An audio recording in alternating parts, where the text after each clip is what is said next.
Hello everyone, my name is Jared. I hope you're all having a wonderful day today. All my life, sports have been my passion, and out of all of them, I would say basketball is the one that caught my eye the most. I remember when I was younger, and I would always wake up early in the morning and go on YouTube to watch my favorite players' highlights, like Ben Wallace, Trace McGrady, and my favorite player of all time, Kobe Bryant. They were the guys that really grew my love for the sport, and I still pay homage to them today.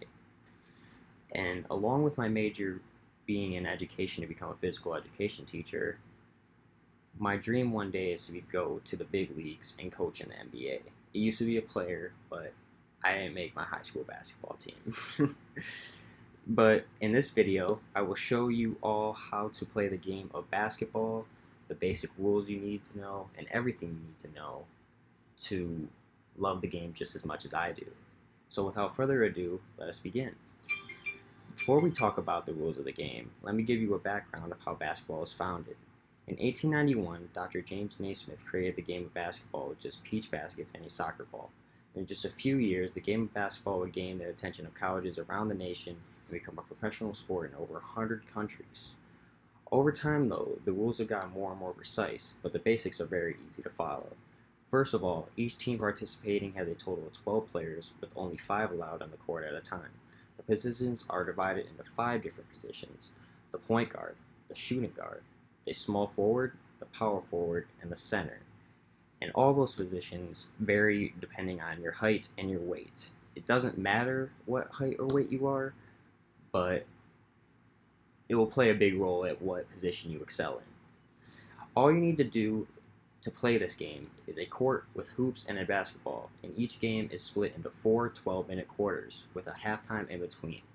To start the game, both of the teams select one player to go to the center of the court for a tip-off, where the ref throws the ball up between the two of both of them to try and tip it to their teammates. Now that we've gone through the basic needs to play the game, let's talk about how you could move the ball around. In basketball, the ball can only be moved around by dribbling with your hand over the ball. If you were to ever dribble and the ball would be like this, it would be called a carry. If you were to hold the ball with both hands and take more than 2 steps, it would be called a travel. And if you pick up the ball and dribble it again, it will be called a double dribble. So the main objective of the game is to score points through the hoops that are on at each end of the court. And to show you guys exactly what a court looks like, I made a diagram right here. I could have found a print of it, but my printer isn't working, so just bear with my bad drawing. But this will help you right now. As you can see, there's a 3-point line right here. And if you shoot past the 3-point line, the points will be 3 points. But if you shoot inside around here, it will be 2 points. So once a team scores points, the defending team is given the ball and in turn the opportunity to score points themselves. If a person shoots the ball and is physically impeded by the opposing team, they are awarded free throws, which goes to where you go to the free throw line and you get 2 shots.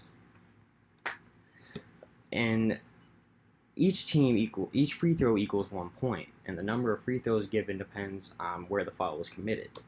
If the ball is shot within the arc when he or she is fouled, they get 2 opportunities at the line. But if it is behind the 3-point line, they will be awarded 3.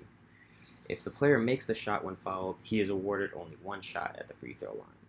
You can, however, be fouled without shooting, but instead of free throws, you would be allowed to inbound the ball.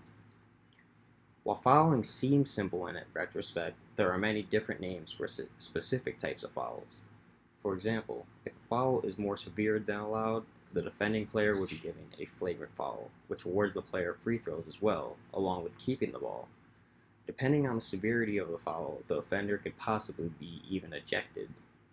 So, actually, pretty much any necessary contact is not tolerated, but the amount of contact is vital is whether or not the call is made. While there are definitely more rules and things about basketball that could be brought up, I believe we have gone over everything needed to understand the basics of the game.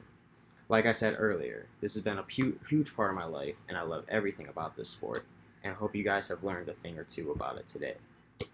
I hope everyone stays safe, And everyone just remember to stay happy.